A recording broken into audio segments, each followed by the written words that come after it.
ഇന്ന് ടേസ്റ്റിയും ഹെൽത്തിയുമായ ഒരു 4 മണി പലഹാരത്തിൻ്റെ റെസിപ്പിയാണ്. സാധാരണയിൽ നിന്ന് വ്യത്യസ്തമായി മില്ലറ്റും ചെറുപയറും ചേർത്തുണ്ടാക്കുന്ന മോദകമാണ് ഇന്നത്തെ വിഭവം.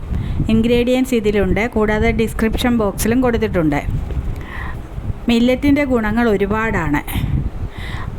അതിൽ ഇന്ന് ഞാൻ എടുത്തിരിക്കുന്നത് പേൾ മില്ലറ്റ് അല്ലെങ്കിൽ കമ്പ് അല്ലെങ്കിൽ ബാജ്ര എന്ന പേരിൽ അറിയപ്പെടുന്ന കരോട്ടിൻ കൂടുതലായി അടങ്ങിയിട്ടുള്ളതിനാൽ കണ്ണിൻ്റെ കാഴ്ചശക്തി വർദ്ധിപ്പിക്കാൻ ഉപകരിക്കുന്നതും ഊർജ്ജദായകവും ടേസ്റ്റിയായ മില്ലറ്റ് ആണിത്. ആദ്യമേ തന്നെ മില്ലറ്റ് അരമണിക്കൂർ വെള്ളത്തിൽ കുതിർത്ത് വെള്ളം വാർന്ന ഒരു പാനിലിട്ട് ചുമക്കെ വറുത്തെടുത്ത് തണുത്തിട്ട് മിക്സിയിൽ പൊടിച്ചെടുക്കണം. ചെറുപയർ കുക്കറിൽ പുഴുങ്ങിയെടുത്ത് മാറ്റി വെക്കണം.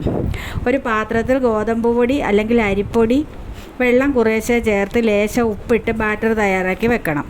ചീനച്ചട്ടി അടുപ്പിൽ വെച്ച് ചൂടാകുമ്പോൾ നെയ്യ് ഒഴിച്ച്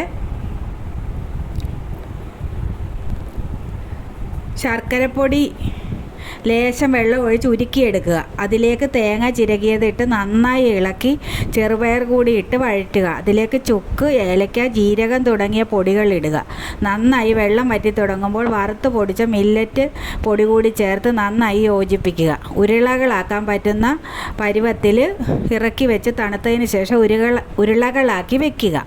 ഇത് പൊടി കലക്കി വെച്ചിരിക്കുന്ന ബാറ്ററിൽ മുക്കി വേറൊരു പാൻ അടുപ്പിൽ വെച്ച് വെളിച്ചെണ്ണ തിളച്ച് കഴിയുമ്പോൾ ഓരോ ഉരുളകളായി ബാറ്ററിൽ മുക്കി തിളച്ച എണ്ണയിലേക്ക് ഇടുക.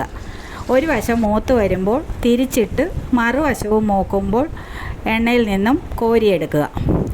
നല്ല ടേസ്റ്റിയും ഹെൽത്തിയുമായ മോദകം തയ്യാറാണ്. ഞങ്ങളുടെ നാട്ടിലൊക്കെ ഇതിന് സുഖിയൻ എന്ന പേരിലാണ് ഇത് അറിയപ്പെടുന്നത്.